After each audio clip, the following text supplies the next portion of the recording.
Radio France Internationale, il est 17h à N'Djamena, 18h à Paris, 19h à Gaza.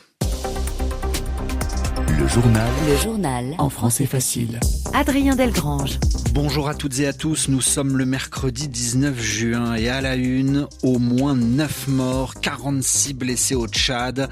C'est un dépôt de munitions de l'armée qui a pris feu à N'Djamena la nuit dernière. Le gouvernement a livré il y a quelques heures les premiers éléments de l'enquête. Suite et fin de la visite d'État de Vladimir Poutine en Corée du Nord, le président russe et Kim Jong-un signent un accord de défense mutuelle. La guerre à Gaza, l'armée israélienne poursuit son offensive à Rafah.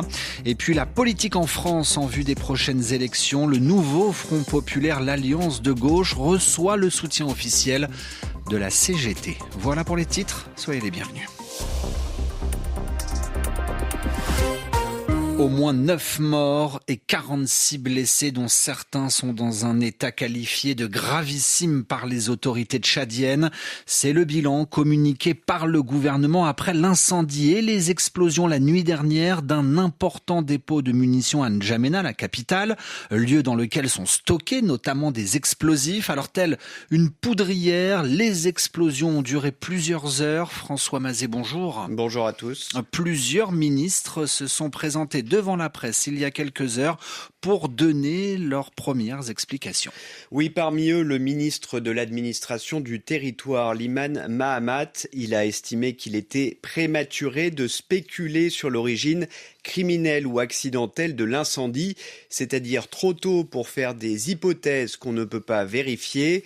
Mais plus tôt ce matin, son collègue, le porte-parole du gouvernement, avait lui parlé d'un problème non intentionnel et écarté la cause criminelle. Abderrahmane Koulamala a insisté sur le fait que les autorités n'ont aucun intérêt à cacher des choses. Il a défendu un bilan réel et vérifiable.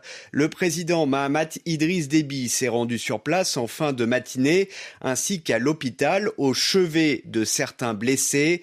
Il a déclaré qu'il fallait tirer les leçons de la présence en pleine ville de magasins de munitions.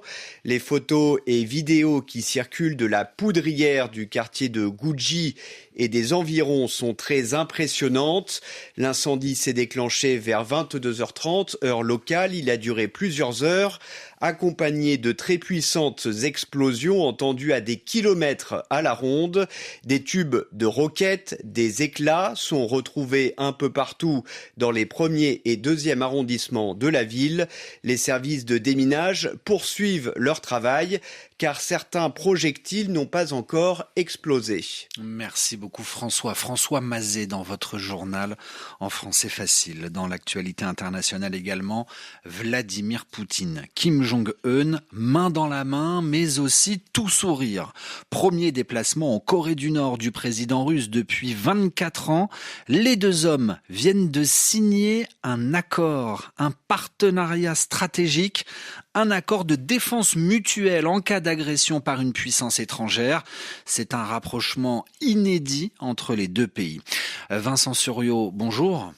Bonjour. Cette visite de Vladimir Poutine à Pyongyang est un pari réussi pour le régime nord-coréen, notamment dans 3 domaines, Vincent, la technologie, l'économie et pour commencer, la diplomatie. Oui, la diplomatie, le régime de Pyongyang veut réduire sa dépendance à la Chine. C'est l'une de ses obsessions depuis la guerre froide. Signer ce partenariat avec Vladimir Poutine, c'est se placer à équidistance entre Moscou et Pékin et s'offrir des garanties, comme au mois de mars, quand l'ONU a voulu prolonger le suivi des sanctions qui visaient la Corée du Nord et que la Russie y a opposé son veto au Conseil de sécurité. 2. L'économie. D'après le renseignement américain, Kim Jong-un aurait livré plus de 10 000 containers à la Russie depuis le mois d'octobre, en priorité des obus d'artillerie et des missiles balistiques. Tout cela se paye très cher. Il n'y a jamais eu autant d'échanges commerciaux entre les deux pays. Ces échanges vont s'intensifier et les Nord-Coréens sont très heureux de récupérer des devises étrangères. 3. La technologie. En échange de ce soutien à l'effort de guerre russe, la Corée du Nord a très probablement négocié l'aide de Moscou dans plusieurs domaines ultra sensibles, comme la production d'avions de chasse, de missiles anti-aériens ou la mise en orbite de satellites. Et après cette visite officielle en Corée du Nord, Vladimir Poutine va se rendre au Vietnam. Le journal en français facile. Probablement victime de la chaleur. Au moins 600 pèlerins égyptiens sont morts pendant le Hadj. Le Hadj, c'est le grand pèlerinage musulman qui s'est tenu la semaine dernière en Arabie Saoudite, où les températures ont atteint les 51 degrés Celsius. Tous ces décès nouvellement annoncés seraient dus à la chaleur, déclare un diplomate. L'incompréhension à Washington après des propos du Premier ministre israélien. Benjamin Netanyahou a publié une vidéo dans laquelle il accuse les États-Unis d'entraver, d'empêcher les livraisons d'armes à Israël. Nous ne savons vraiment pas de quoi il parle, réagit un porte-parole de la Maison-Blanche, ou encore Israël aura ce dont il a besoin, rassure pour sa part Anthony Blinken, le secrétaire d'État américain.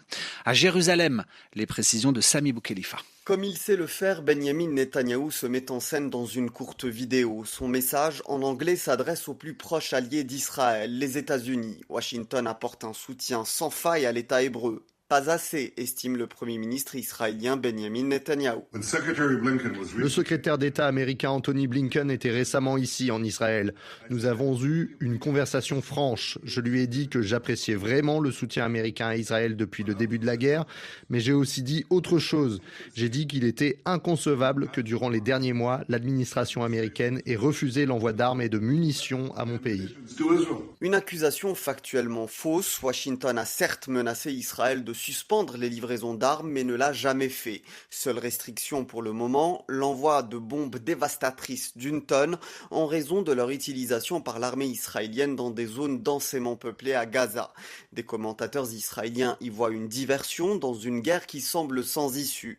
Pour eux, à travers ces déclarations, Benjamin Netanyahou cherche surtout à faire porter la responsabilité d'un échec militaire à Gaza au président Joe Biden. Sami Boukhelifa, Jérusalem.